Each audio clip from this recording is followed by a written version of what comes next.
दोस्तों, आज की जो कहानी है ये महात्मा बुद्ध के जीवन से रिलेटेड है। ये महात्मा बुद्ध के जीवन का ही कुछ हिस्सा है। उन्होंने जब शांति की खोज में अपना घर, अपना राज्य, अपना परिवार छोड़कर जब वो घर से बाहर जाते हैं, तब वो सोचते हैं, क्योंकि बुद्ध ने जब अपना घर छोड़ा तो वो अपने राज्य को छोड़कर भी चले गए।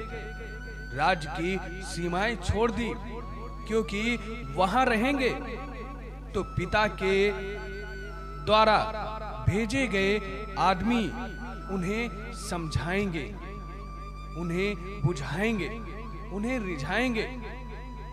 तो वो पड़ोसी राज्य में चले गए। लेकिन पिता तो पिता होता है, वो अपने बच्चे को इतनी आसानी से कैसे छोड़ सकते हैं। उन्होंने पड़ोसी राजा को खबर की कि बिंबिसार उनके पड़ोस का राजा था।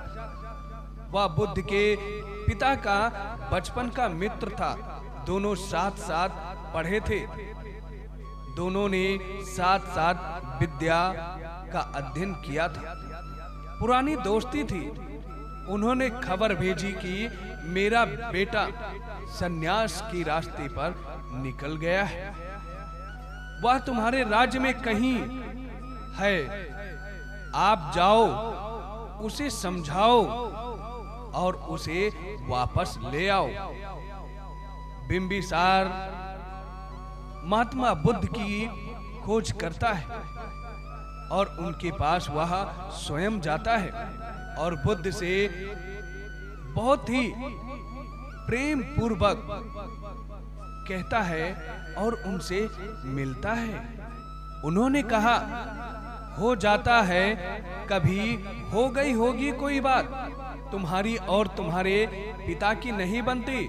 फिक्र छोड़ो, मैं भी तो तुम्हारे पिता जैसा ही हूँ। तुम्हारे पिता के मुझ पर बहुत उपकार है। काश मैं तुम्हारे लिए कुछ कर सकूं तो उसका ऋण भी उतार जाऊंगा। तुम चाहो तो यह महल भी तुम्हारा है और यह राज्य भी तुम्हारा है। मेरी एक ही लड़की है, मैं उससे तुम्हें विवाहित कर देता हूँ। तुम छोड़ो, वह राज्य छोड़ दिया ठीक है, नहीं जाना मत जाओ। पिता से नहीं बनती, ना किसी बेटे की बनती है। कोई फिक्र ना करो, इस राज्य को संभालो।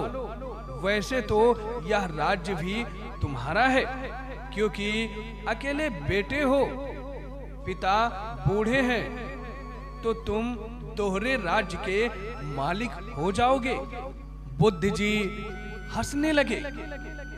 उन्होंने कहा, तो मालूम होता है कि अब मुझे यह राज्य भी छोड़कर जाना पड़ेगा।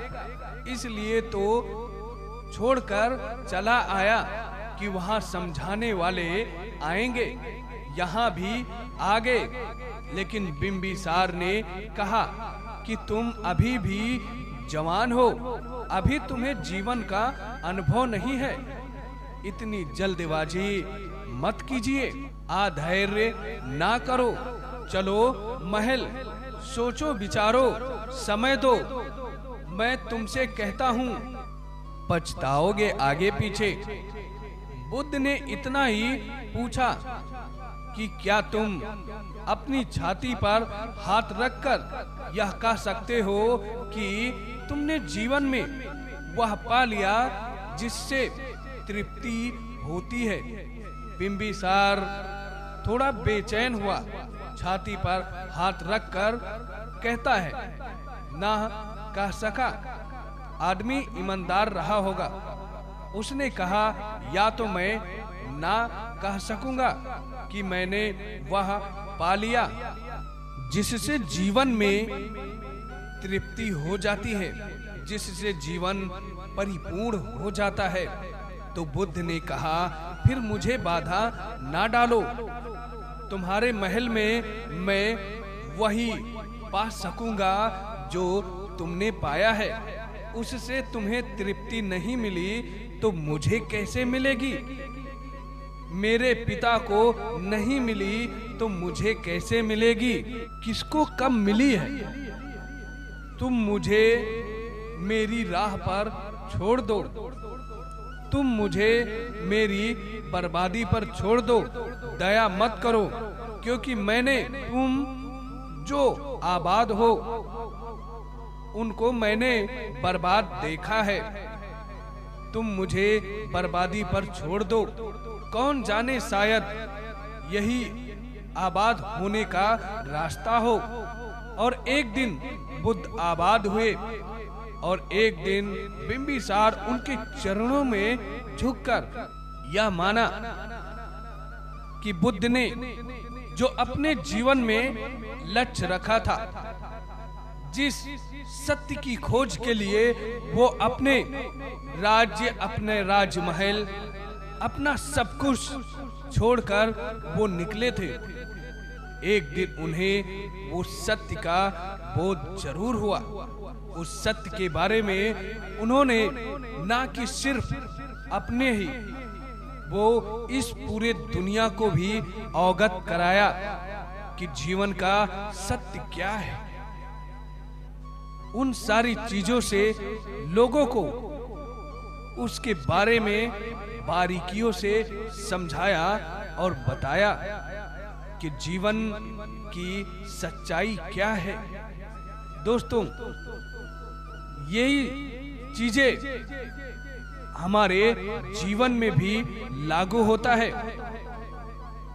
यदि आप अपने जीवन में कोई भी लक्ष्य रखते हैं, कोई भी गोल बनाते हैं अपने जीवन में, तो आप उसे पूरा करने के लिए आगे बढ़ते रहिए, क्योंकि आपको रोकने वाले तो बहुत सारे आएंगे और तरह तरह की बातें कहेंगे, पर आप उनसे कभी भी बेचैन, परेशान मत होना, क्योंकि सपने आपके हैं, सोच आपकी है, इसलिए आपका जीवन है।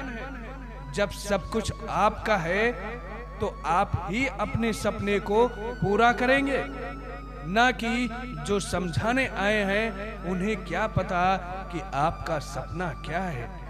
इसलिए जीवन में आप किसी को भी देखकर ये मत सोचिए कि हम अपने जीवन की जो सफलता है, जो भी आपका सपना है, आप उसकी वजह से गिव अप कर दे, छोड़ दे।